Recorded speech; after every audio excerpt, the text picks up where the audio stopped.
Hello everyone, welcome back to my channel. This is Bhanubhavya vlogs. ಇವತ್ತು ಶ್ರೀರಾಮ ವಿದ್ಯಾಕುಲ ಇಲವಾಲದಲ್ಲಿ ಭಾರತ ಮಾತಾ ಪೂಜಾ ಕಾರ್ಯಕ್ರಮ ಇತ್ತು. So ಹಾಗಾಗಿ ನಾವು ಸ್ವಾಮಿ ವಿವೇಕಾನಂದ ವಿದ್ಯಾಕುಲದ ಎಲ್ಲ ಟೀಚರ್ಸು ಅಲ್ಲಿಗೆ ಹೋಗಿದ್ವಿ. ಇವತ್ತಿನ ಕಾರ್ಯಕ್ರಮಕ್ಕೆ ಮುಖ್ಯ ಅತಿಥಿಗಳಾಗಿ ಶ್ರೀಯುತ TAP ಶೆಣೈರವರು ಆಗಮಿಸಿದ್ದರು. ಅವರು ಕಾರ್ಯಕ್ರಮವನ್ನು ತುಂಬ ಚೆನ್ನಾಗಿ ನಡೆಸ್ಕೊಟ್ರು ಕೂಡ. ಇವತ್ತಿನ ಕಾರ್ಯಕ್ರಮವನ್ನು ದೇಶಭಕ್ತಿಗಳ ಮೂಲಕ ಹಾಗೆ ಭಾರತ ಮಾತೆಗೆ ಪುಷ್ಪಾರ್ಚನೆಯನ್ನು ಮಾಡೋದರ ಮೂಲಕ ಸ್ಟಾರ್ಟ್ ಮಾಡಲಾಯಿತು. ಹಾಗೆ ಇವತ್ತಿನ ಬೌದ್ಧಿಕ ವರ್ಗವನ್ನು ಶ್ರೀಯುತ TAP ಶೆಣೈರವರೇ ನಡೆಸ್ಕೊಟ್ರು. ಆ ಕಾರ್ಯಕ್ರಮ ತುಂಬ ಅದ್ಭುತವಾಗಿತ್ತು.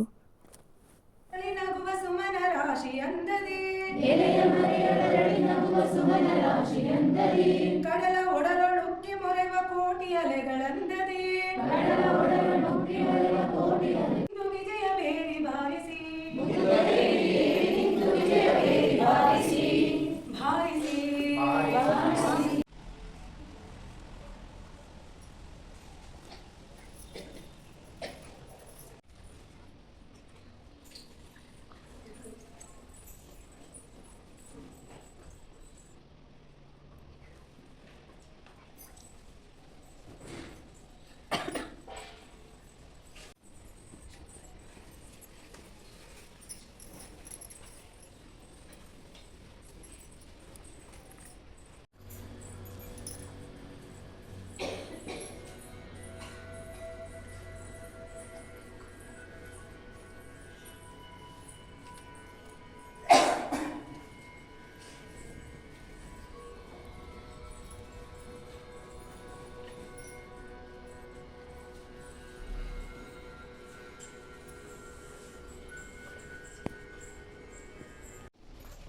ಶಾಲೆಯಲ್ಲಿ ಏರ್ಪಡಿಸಿರುವಂತಹ ಭಾರತ ಮಾತಾ ಪೂಜೆಗೆ ಮುಖ್ಯ ಅತಿಥಿಗಳಾಗಿ ಆಗಮಿಸಿರುವಂತಹ ಶ್ರೀಯುತ TAP ಶೆಣೈರವರನ್ನು ಸ್ವಾಗತಿಸುತ್ತೇನೆ. ಇವರು ನಿವೃತ್ತ ಬ್ಯಾಂಕ್ ಅಧಿಕಾರಿಗಳು, ಉಪಾಧ್ಯಕ್ಷರು, ವಿಶ್ವ ಹಿಂದೂ ಪರಿಷತ್, ಕರ್ನಾಟಕ ದಕ್ಷಿಣ ಪ್ರಾಂತ. ನಿಮಗೆ ಹೃತ್ಪೂರ್ವಕ ಸ್ವಾಗತವನ್ನು ಬಯಸುತ್ತೇನೆ. ನಮ್ಮ ಶಾಲೆಯ ಮುಖ್ಯ ಶಿಕ್ಷಕಿಯವರಾಗಿರುವಂತಹ ಶ್ರೀಮತಿ ಶೋಭಾ ಅವರಿಗೂ ಸ್ವಾಗತವನ್ನು ಕೊಡುತ್ತೇನೆ.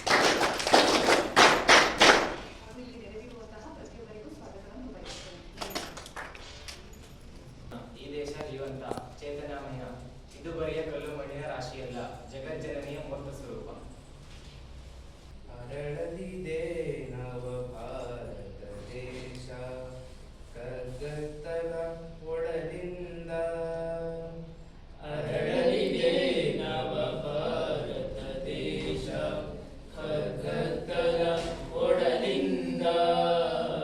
ಬಿಡಗಲಿದೆ ಭುವಿ ಅಂಗುಲ ಅಂಗುಲ ಹಿಂದುತ್ವದ ಪ್ರಭೆಯಿಂದ.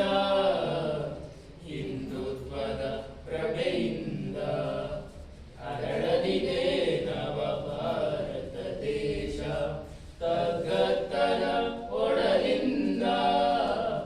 ಬೆಳಗಲಿದೆ. ಇವತ್ತು ನಮ್ಮ ಭಾರತ ಮಾತೆಯ ಪೂಜೆಯನ್ನ ನಾವು ಮಾಡಿದ್ದೀವಿ.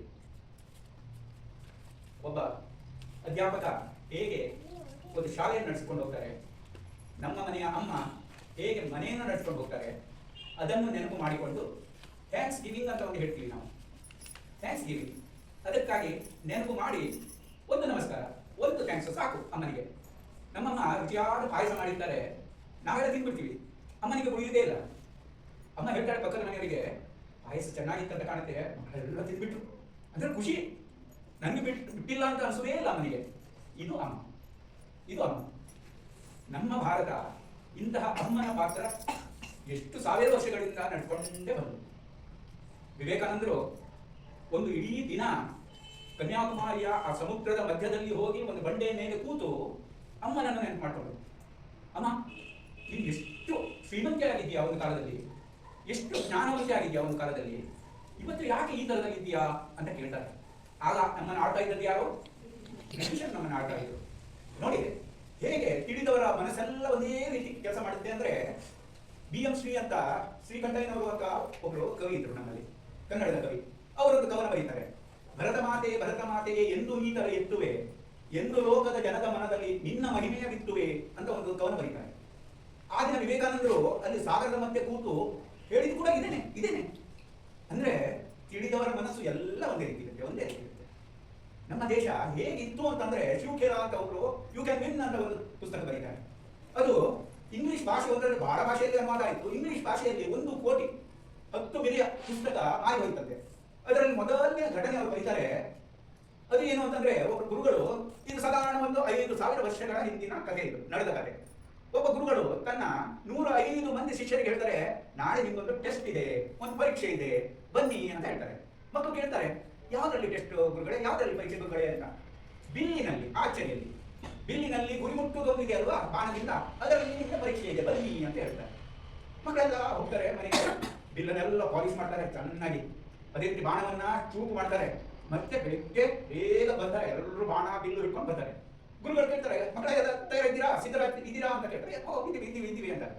ಸರಿ ಬನ್ನಿ ಅಂತ ಅವರನ್ನೆಲ್ಲ ಕರ್ಕೊಂಡು ದೊಡ್ಡ ಮೈದಾನ, ಅದು ಅರಮನೆಯ ಮೈದಾನ, ಅದು ಆ ಮೈದಾನದ ಮಧ್ಯದಲ್ಲಿ ಕರ್ಕೊಂಡು ಹೋಗಿ ಹೇಳ್ತಾರೆ, ನಿಮ್ಗೀಗ ಗುರಿಯ ಪರೀಕ್ಷೆ ಇದೆ, ಅದಕ್ಕೆ ಮೊದಲು ನಾನು ಕೆಲವು ಪ್ರಶ್ನೆ ಕೇಳ್ತೀನಿ ನಿಮ್ಮ ಹತ್ರ, ಹೇಳ್ತೀರಾ? ಹೇಳ್ತೆ ಗುರುಗಳೇ ಅಂದ್ರು. ಸರಿ ಬಾರೋ ಇಲ್ಲಿ ಅಂತ ಹಿರಿಯವನನ್ನ ಕರೆದು, ಮಗು ನೋಡು, ಅಲ್ಲೊಂದು ಮರ ಇದೆ, ಕಾಣುತ್ತಾ ನಿಮಗೆ? ಕಾಣುತ್ತೆ ಗುರುಗಳೇ. ಅದರ ಮಧ್ಯದಲ್ಲಿ ಒಂದು ಪಾರಿವಾಳದ ಒಂದು ಗೊಂಬೆಯನ್ನು ಮಾಡಿ ಇಟ್ಟಿದ್ದೀನಿ, ಕಾಣುತ್ತಾ ನಿಮಗೆ? ಕಾಣುತ್ತೆ ಗುರುಗಳೇ. ಈಗ ನೀನು ಏನ್ ಮಾಡ್ಬೇಕು ಗೊತ್ತಾ? ಆ ಪಾರಿವಾಳದ ಎಡದ ಕಣ್ಣಿಗೆ ಬಾಣ ಹೊಡಿಬೇಕು ನೀನು ಅಂತ.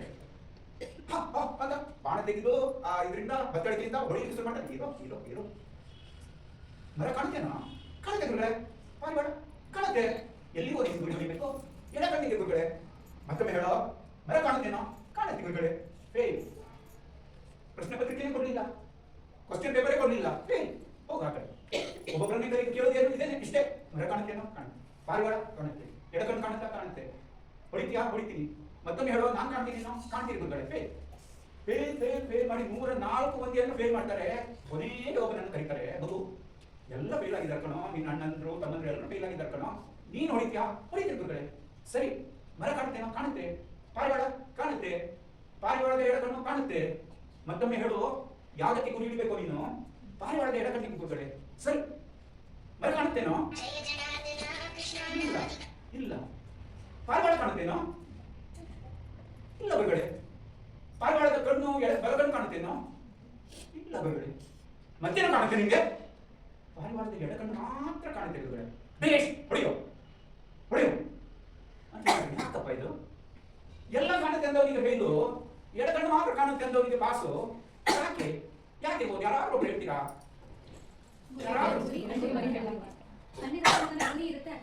ಅದಕ್ಕೆ ಏನಂತಾರೆ? ಆ ಶಬ್ದ ಓದಬೇಕು ನನಗೆ. ಶಬ್ದ ಓದಬೇಕು. ಫೋಕಸ್ಡ್ ಆಗಿದ್ರು. ಏನಿದ್ರೆ ಆ ಎಡಗಣ್ಣು ಮಾತ್ರ ಕಾಣುತ್ತೆ. ಏಕಾಗ್ರತೆ ಇದ್ರೆ ಆಗುತ್ತೆ, ಸಾಧ್ಯ ಆಗುತ್ತೆ. ಏಕಾಗ್ರತೆ ಇದ್ದಲ್ಲಿ ಎಲ್ಲವೂ ಸಾಧ್ಯ ಆಗುತ್ತೆ. ಯಾವುದಕ್ಕಾಗಿ ಏಕಾಗ್ರತೆ ಪಡಿತೀವಿ ಅಲ್ಲಿ ಗೆಲ್ತೀವಿ.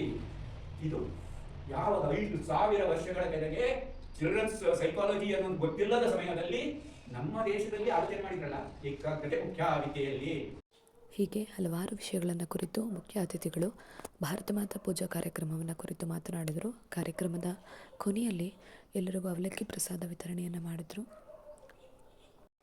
ಐ ಹೋಪ್ ಈ ವಿಡಿಯೋ ಕೂಡ ನಿಮಗೆ ಇಷ್ಟ ಆಗಿದೆ ಅಂತ ಅಂದ್ಕೊತೀನಿ. ಈ ವಿಡಿಯೋ ಇಷ್ಟ ಆಗಿದರೆ ಲೈಕ್ ಮಾಡಿ, ಶೇರ್ ಮಾಡಿ, ಕಮೆಂಟ್ ಮಾಡಿ, ಹಾಗೆ ಸಬ್ಸ್ಕ್ರೈಬ್ ಮಾಡೋದನ್ನು ಮರಿಬೇಡಿ. Thanks for watching.